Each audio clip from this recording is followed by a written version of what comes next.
Alright guys, and welcome to another video. Today I'm going to be talking about my experience of the Burning Crusade launch and overall my journey to level 70. I think the most surprising thing about the Burning Crusade launch was how ridiculously good it actually was. I think this could possibly be the smoothest expansion launch I've ever played in my life. I mean, I play on Pirewood EU and I'm pretty sure we didn't even have server queues. Okay, which makes me think either they increased the server capacity or there simply was less people interested in playing a Burning Crusade. I do know that the Feralina server, the big streamer server on the US, did actually go down, but I think that was due to DDoS attacks. So the launch, yeah, was surprisingly very smooth. I did say that it was going to be a total catastrophe, and I was entirely wrong. I was also expecting them to start randomly server kicking people because the servers were, at capacity, but they didn't even do that. So yeah, I think what they essentially did is obviously temporarily increase the server capacity, and then they went hardcore with the layering, which is very good and very smart.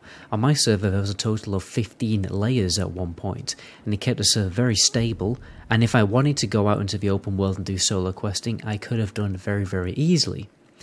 Obviously, if you've watched previous video, my goal wasn't to power level when the TBC launched.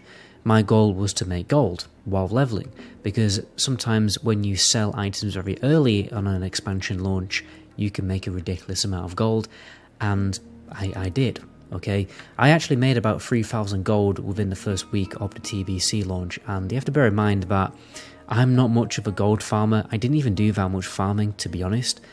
So that is actually quite a lot of gold for me. It's the most gold I've ever had playing this game. I actually managed to sell a spell cloth, a single spell cloth, for 500 gold.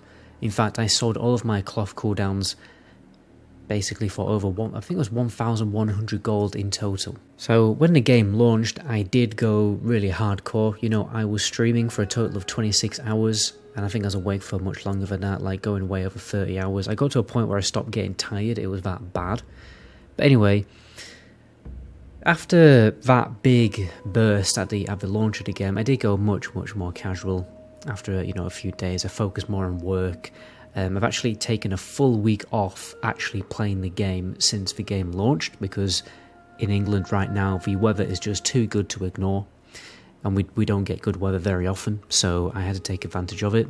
I actually only got to level 70 11 days after the launch. First thing I did when the game launched was actually do my questing route in Azeroth, and it actually was a surprising success. Okay, it actually took me a while to get through it, and that's because I kind of messed it up, right? For some reason, I turned in this quest, and it teleported me to the other side of the planet. And I was like, right, okay, that's totally messed up my route. So I think I actually spent about 4 or 5 hours doing my route. So that was kind of annoying. But when I did actually get to Outland, I was just shy at level 62, which was basically what the world first guilds were. I mean, I think most of the world first guilds were actually, they got to about level 62 before they actually went into Outland. And while I was looking over my route and then comparing it to the routes that the world first guilds used, it was actually very similar.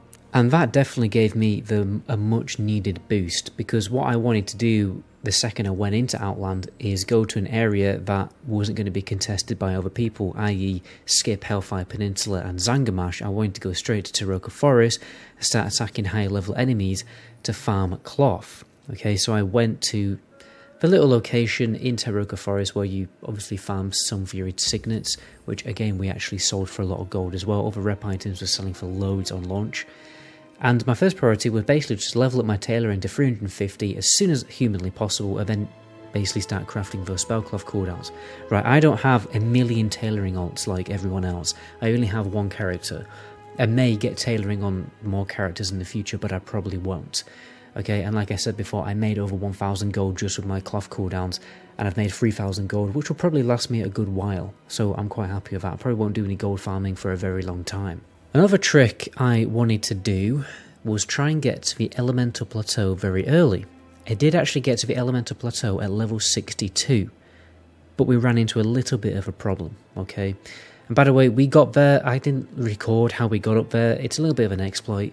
people have made videos about it. It's not exactly, you know, that much of a secret, and it's not really that much of an exploit if you think about it, because it's been in the game for about 15 years.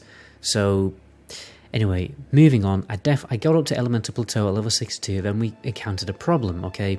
Hit chance wasn't a problem. We stacked a ridiculous amount of hit chance. Our dots were getting onto the elementals fine. The issue we had is, for some reason, our magic damage was just simply doing less damage. It was only doing a third of what the damage that it should have been doing. And I looked it up, and apparently there's like this hidden background mechanic that enemies that are higher level just naturally have a high resistance to spell damage. So we needed spell penetration to penetrate those resistances, and that's why we basically hit like noodles. Which was obviously a big shame, because I got up there with 3 people, and we could have just totally annihilated the total, you know, zone of the Elemental Plateau if this wasn't in place, or if we had the spell penetration, and we would have made much more gold than we originally did. We did manage to farm some primals, which we did sell for about 100 gold or so, which wasn't too bad. But yeah, we eventually just abandoned this plan, but because by the time we were about level 68, sorry, like level 65, when we considered going back, mages were like AoE farming it, so there was not much point going back. Eventually I got to a point where, well, the amount of gold I made was actually quite surprising, and then I kind of felt, well, I don't really need to farm that much more gold now. I did do a little bit of farming, like I stacked loads of hit chance so I can farm primals.